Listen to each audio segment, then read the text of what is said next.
Bonjour à tous, aujourd'hui nous allons apprendre à ajouter et soustraire des fractions. Sans vous en rendre compte, vous savez déjà effectuer ce type de calcul pour quelques fractions. En effet, si je vous demande d'effectuer le calcul 1 demi plus 1 quart, il suffit de penser au temps qui passe, et chacun sait qu'une demi-heure plus un quart d'heure est égal à 3 quarts d'heure. Mais comment retrouver ce résultat ? En cinquième, vous avez vu que pour ajouter deux fractions, il fallait avoir le même dénominateur. Ici 4 est un multiple de 2. On va donc réduire les deux fractions au dénominateur 4. Pour cela, on va multiplier le dénominateur par 2 et le numérateur par 2. On obtient ainsi 2 quarts plus 1 quart et on retrouve le 3 quarts. La propriété est donc la suivante. Pour additionner ou soustraire deux fractions, on les réduit au même dénominateur, on ajoute ou soustrait les numérateurs entre eux en gardant le dénominateur commun. Dans ce premier exemple, pas de problème puisque les deux fractions ont le même dénominateur. Il faut néanmoins être vigilant sur le calcul à effectuer puisqu'ici on doit faire moins 1 plus 5, ce qui donne 4 septièmes. Même chose ici, les deux fractions ont le même dénominateur. On doit effectuer le calcul, moins 3 moins 9, ce qui donne moins 12 huitièmes. On ne va pas s'arrêter ici, puisque cette fraction peut être simplifiée. En effet, 12 est égal à 3 fois 4, et 8 est égal à 2 fois 4. On n'oublie pas le moins devant. On va donc pouvoir simplifier par 4, ce qui va nous donner moins 3 demi. Pensez à toujours vérifier vos réponses à l'aide de la calculatrice. Dans cet exemple, les fractions n'ont pas le même dénominateur. Mais 15 est un multiple de 3. On va donc réduire les deux fractions au même dénominateur en utilisant la propriété vue en sixième.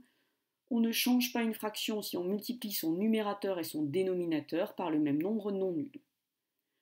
Pour obtenir 15 au dénominateur de la deuxième fraction, on va multiplier 3 par 5.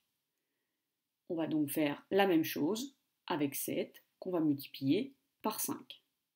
Ce qui donne 4 quinzièmes moins 35 quinzièmes. On est bien sûr toujours vigilant sur le calcul à effectuer. Moins 4 moins 35 est égal à moins 31. On obtient donc moins 31 quinzièmes. Cette fois, les dénominateurs ne sont pas des multiples de l'un l'autre, et on va devoir faire appel aux tables de multiplication. On cherche toujours un dénominateur commun aux deux fractions.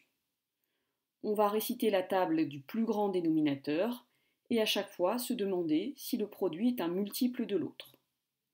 Ici, on va réciter la table de 6, soit de tête, soit à l'écrit.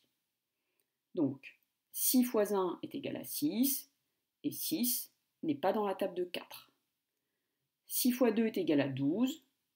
Cette fois, 12 est bien dans la table de 4 puisque c'est 3 fois 4. On va donc réduire les deux fractions au dénominateur 12. Je trouve pratique de réécrire les deux fractions avec une barre un peu plus longue.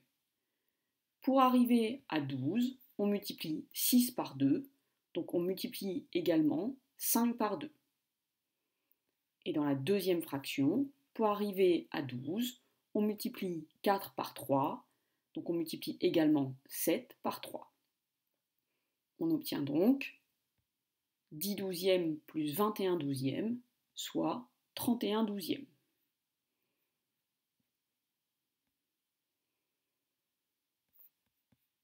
Dans cet exemple, on peut aussi écrire les tables du plus grand dénominateur ou le faire de tête.